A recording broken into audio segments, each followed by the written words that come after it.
Lucas Carter walked through the quiet suburban street, the rhythmic tap of Bruno's paws against the pavement his only companion. The air was crisp, tinged with the scent of freshly cut grass. The sun was setting, casting long shadows that stretched across the road, bathing everything in a golden glow. This was his moment of peace. Just him and his loyal companion, a German shepherd with a sharp mind and a heart of gold. After years of deployments, countless nights spent in hostile territories, Lucas had learned to cherish these small, simple pleasures. But peace was never permanent. The moment he noticed the black and white police cruiser roll to a slow stop beside him, something shifted in his gut. He had been in enough war zones to recognize a threat before it fully revealed itself. The doors swung open with a mechanical click, and out stepped Officer Derek Vaughn and Officer Samuel Briggs. Their eyes already sharp, already filled with something Lucas had seen too many times before, the expectation of dominance. "Evening, sir," Vaughn drawled, leaning against the open window of the cruiser, his smirk barely concealing the scrutiny in his gaze. Briggs took a slow, deliberate step closer, boots grinding against the pavement. "You live around here?" Lucas met Vaughn's gaze, his expression calm. "Yes, sir," he answered smoothly, keeping his voice polite. Always polite. Vaughn's smirk widened, but there was no amusement in it. "That so? Funny, don't think I've seen you before." Lucas nodded once. "I travel a lot for work, just got back." Briggs scoffed. "That's some kind of fancy way of saying mercenary?" Lucas let out a soft chuckle, masking the tension rising in his chest. "Private security. I train teams for high-risk environments." Vaughn's posture shifted slightly, his smirk fading into something colder. "We got a call about someone looking suspicious in the neighborhood," he said, tilting his head. "Figured we'd check it out." Lucas exhaled slowly. He had done nothing but exist, and still it was enough to warrant suspicion. "Didn't realize walking my dog was suspicious," he said evenly. "You'd be surprised," Vaughn muttered. Briggs took a step closer, eyes dropping to Bruno.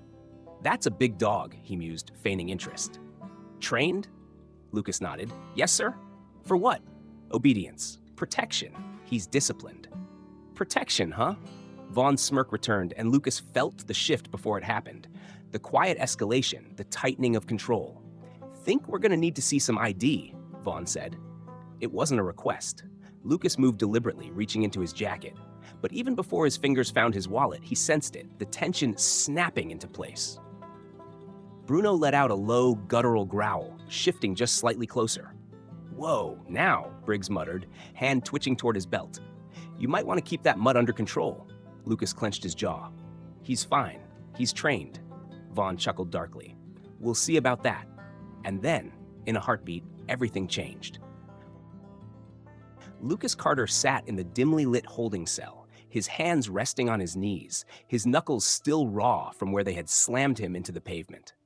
The metallic taste of blood lingered in his mouth, a dull ache radiating from his ribs where they had driven their boots into him. The cold steel of the handcuffs had left deep red marks on his wrists, and despite everything, he sat there, silent, motionless, calculating. Outside the bars, the low murmur of officers filled the precinct, their voices a mix of amusement and indifference.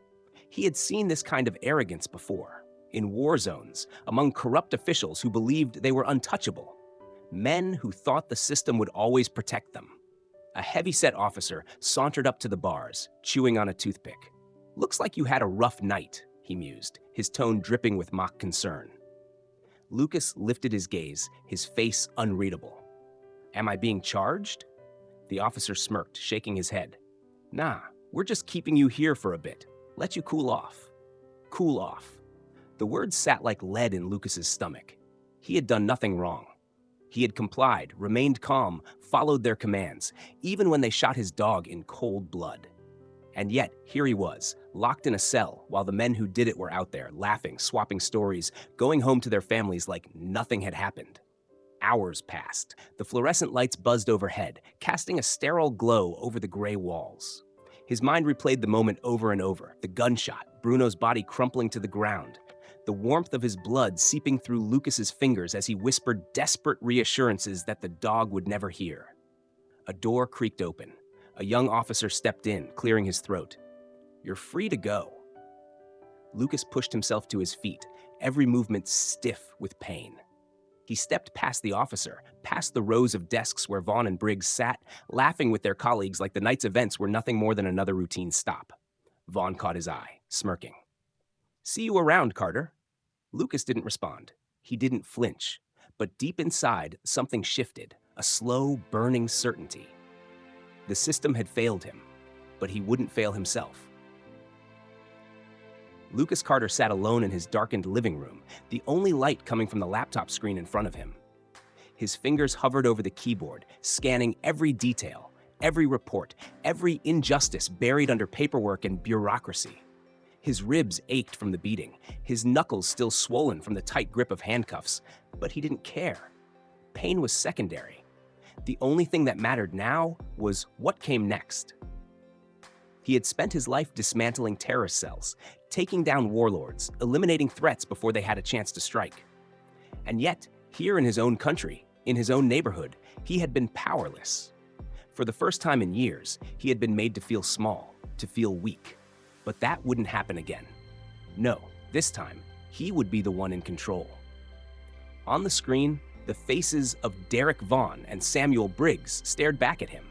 Mugshots they had taken as rookies back when their badges were still clean. But now? Now, their records were buried beneath a mountain of excessive force complaints, internal investigations that never led to charges, and lives they had destroyed without consequence. Lucas clicked through file after file, each one a reminder that these men had operated above the law for years, shielded by a system that refused to hold them accountable. Not anymore. He pulled up their schedules, their habits, their routines. Vaughn, divorced, a regular at O'Reilly's pub on 5th Street, where he drank alone until past midnight before stumbling into his car and driving home. Briggs, married with 2 kids, but spent more nights at a rundown motel than he did at home. Both men lived like kings, untouchable, believing no one could ever make them pay for what they had done. Lucas leaned back, exhaling slowly. He wasn't going to kill them, not yet. That would be too easy. Instead, he was going to do something far worse. He was going to strip them of their power, take apart their lives piece by piece until they had nothing left. He reached for Bruno's leash, still coiled neatly on the counter. His fingers traced the worn leather, his jaw tightening. This was for him, for every victim before him. They thought they had won. They had no idea what was coming. The night air was thick with humidity, the distant hum of the city blending with the rhythmic click of Lucas Carter's boots against the pavement. He moved like a shadow, unseen, unnoticed. A predator in a world where men like Derek Vaughn and Samuel Briggs had always believed themselves to be the hunters. Tonight, that would change. Lucas had spent weeks studying them, watching their movements, learning their weaknesses. Vaughn was always the easiest to predict. A creature of habit, drowning himself in cheap whiskey at O'Reilly's pub until his vision blurred and his balance wavered. Lucas knew exactly where he'd be, and more importantly, exactly when he'd be vulnerable. From his perch across the street, hidden behind the wheel of an unremarkable sedan, Lucas watched Vaughn stagger out of the bar, his keys fumbling in his grip. The man barely managed to stay upright, cursing under his breath as he leaned against the brick alley wall for support. He had no idea he was being hunted. Lucas let him take a few unsteady steps before moving. Silent, precise, calculated. Vaughn didn't hear him approach. He didn't even have time to react before Lucas struck. A hard, controlled blow to the ribs, just enough to send the drunken officer sprawling onto the pavement with a grunt. His head cracked against the asphalt, and he groaned, confused, dazed. What the? Lucas crouched beside him, pressing just enough weight onto his chest to keep him grounded. "You don't get to talk," he murmured, his voice low, calm. "You don't get to know who I am. Not yet." Vaughn's breathing hitched. Even in his intoxicated state, he could feel it, the shift in power, the realization that, for once, he wasn't in control. Lucas leaned in, his grip tightening on the man's collar. "You like making people feel helpless, don't you?" His tone was almost conversational. "You like watching them struggle, knowing there's nothing they can do to stop you." Vaughn swallowed hard, his body trembling. Lucas smiled coldly. "Now it's your turn." And just like that, he released him. Vaughn collapsed back onto the pavement, gasping. By the time he looked up, Lucas was gone. just a whisper in the night, a ghost in the darkness. And this was only the beginning. Derek Vaughn sat hunched over his desk, his hands trembling as he scrolled through the police report on his screen. The bruises on his ribs still throbbed, a constant, painful reminder of that night in the alley. He hadn't seen his attacker, hadn't even heard him coming. It was like he had been hunted, stalked by something unseen, something relentless. And he knew, deep in his gut, that it wasn't over. Across the precinct, Samuel Briggs slammed a locker shut, his movements sharper than usual, his jaw tight with frustration. He had been on edge for days, snapping at fellow officers, his fingers twitching near his belt whenever someone walked too close. Vaughn could see it, the fear creeping into his partner's eyes, the same fear he felt every time he stepped outside. "You think it's the same guy?" Briggs muttered, lowering his voice as he leaned against Vaughn's desk. Vaughn didn't answer right away. He knew what Briggs was really asking. "You think it's Carter?" "Doesn't matter," Vaughn finally muttered, rubbing a hand over his face. "We end it. We find him first." Briggs scoffed. "Yeah? And how exactly do you plan on doing that? You didn't even see him." Vaughn clenched his jaw, his fingers curling into a fist. He had spent his career thriving on intimidation, on control, but now someone had flipped the script. He could feel it in the way people looked at him, in the way even his fellow officers avoided his gaze. He was losing his grip. Then the phone on his desk buzzed. A message. No number. No name. "Tick-tock, Vaughn. Sleep well." Vaughn's stomach twisted. He stood so abruptly that his chair screeched against the floor. He scanned the room, his breath coming fast, his skin crawling like he was being watched. But there was no one. No shadow in the corner. No sign of who had sent the message. Just the quiet, creeping realization that he was no longer the one calling the shots. Briggs checked his own phone and paled. "I got one too." Vaughn exhaled sharply, his hands shaking as he locked his screen. Lucas Carter wasn't coming for them all at once. He was taking his time, making them wait, letting the fear fester. For the first time in his life, Vaughn understood what it felt like to be prey. Lucas Carter sat in the dim glow of his laptop, the screen reflecting off his cold, steady eyes. Every detail of the plan was in place, every angle calculated, every variable controlled. Derek Vaughn and Samuel Briggs thought they were the hunters, but tonight they were walking straight into his trap. He had been patient. He had let them feel the fear, let it fester inside them like a disease. And now, when their paranoia had peaked, when they were so desperate to regain control that they were willing to break the very laws they hid behind, he would give them just the opportunity they needed. Lucas had left the breadcrumbs deliberately. A credit card charge at a liquor store near his house. A car parked just slightly askew in the driveway. A half-open window, as if he had been careless. To men like Vaughn and Briggs, who had spent their careers fabricating reasons to assert their power, it was all they needed. He didn't have to wait long. A loud bang echoed through the quiet of the night as his front door crashed open. Heavy boots pounded against the hardwood floor, the telltale sound of men who weren't expecting resistance. Lucas sat motionless in the chair, his back to them, letting the moment stretch just long enough for their arrogance to settle in. "Carter," Vaughn sneered, stepping closer. "Looks like we got ourselves a situation." Lucas turned slowly, his expression unreadable. "Do you have a warrant?" Briggs chuckled darkly, shaking his head. "Do we look like we need one?" They thought they had him, thought they were back in control. Lucas's lips curled slightly, not a smirk, not a smile, just a quiet acknowledgement of their mistake, because the cameras were already rolling, hidden in plain sight, positioned perfectly, capturing every word, every movement, every violation of their sworn duty. They weren't the ones setting him up. He was setting them up. "You should leave," Lucas said, his voice calm, measured, "while you still can." But Vaughn grabbed him by the collar, shoving him back against the wall. "No, Carter. You should have stayed in your place." Lucas didn't resist. He didn't have to. By morning, the whole world would see exactly what kind of men they were. The courtroom was silent, the air thick with tension as the judge adjusted his eyes and glanced down at the files stacked before him. The weight of the case, of everything it represented, hung heavy in the room. This wasn't just another trial. This was a reckoning. Lucas Carter sat at the witness stand, his posture straight, his expression unreadable. He had been in war zones before, faced men far more dangerous than Derek Vaughn and Samuel Briggs. But this was justice in its rawest form. The prosecutor, a sharp-eyed woman who had spent her career dismantling corruption, stepped forward, her voice calm but deliberate. "Mr. Carter, can you confirm for the court what occurred on the night of March 4th? Lucas exhaled slowly, his hands resting on the table in front of him. "I was walking my dog, Bruno. It was late, quiet. Then the police cruiser pulled up." His voice was steady, but the words carried the weight of memory.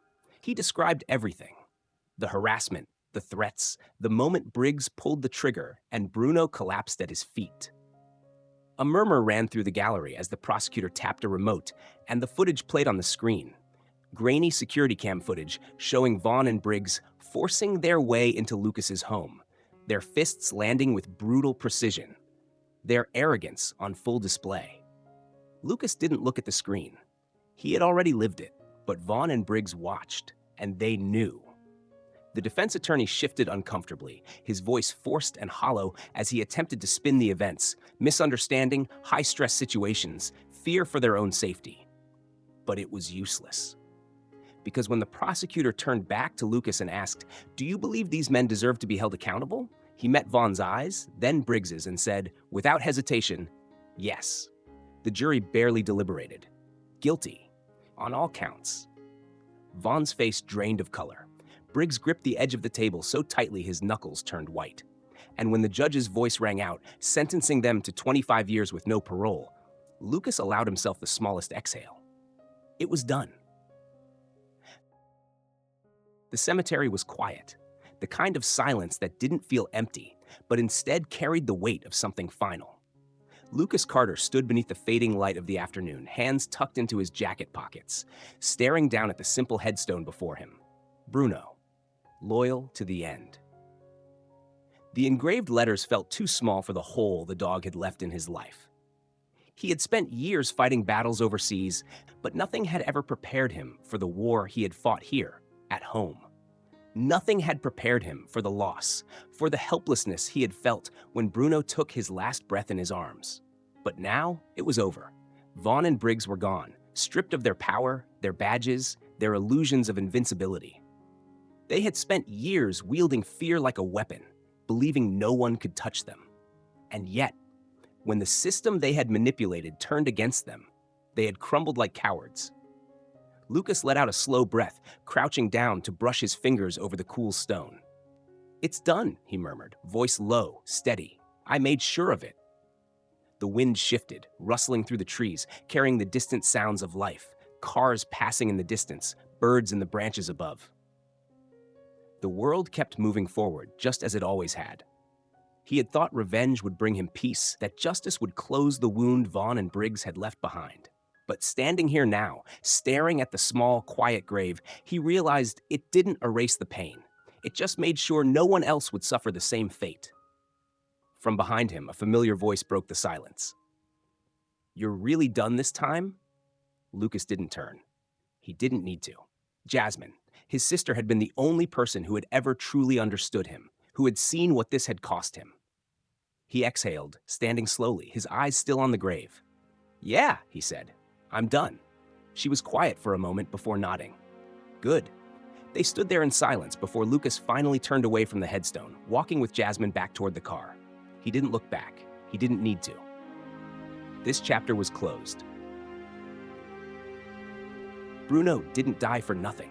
His loyalty, his courage, and his unwavering devotion were more than just the instincts of a well-trained dog. They were the purest form of love, a bond unbreakable even in the face of cruelty. He stood by Lucas until his last breath, not out of fear, but out of love.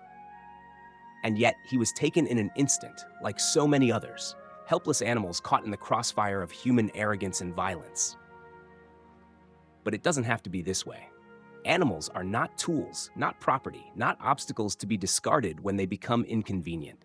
They are companions, guardians, and in many cases, heroes. They trust us to protect them, to treat them with kindness, to see them as more than just something beneath us.